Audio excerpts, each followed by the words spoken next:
পহেলগাঁওয়ে জঙ্গি হামলার জেরে সৌদি সফরে ইতি টানলেন প্রধানমন্ত্রী নরেন্দ্র মোদী। মঙ্গলবার রাতেই ফিরছেন দিল্লিতে মোদী।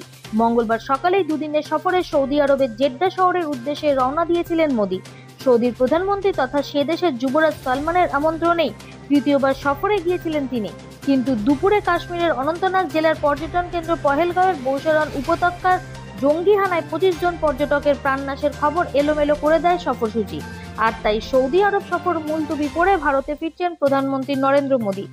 সৌদি থেকেই কেন্দ্রীয় স্বরাষ্ট্রমন্ত্রী অমিত শাহকে ফোন করে কাশ্মীর ঘিরে সুরক্ষা ব্যবস্থা তত্ত্বাবধানের নির্দেশ দেন মোদী।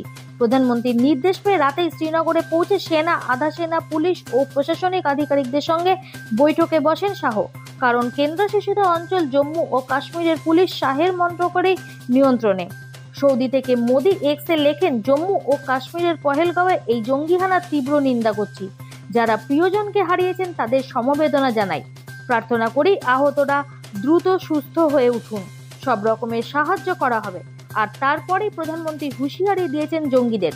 তার কথা, এই জঘন্য অপরাধের নেপথ্যে যারা রয়েছে তাদের রেয়াত করা হবে না, তাদের অশুভ লক্ষ্য চরিতার্থ হবে না।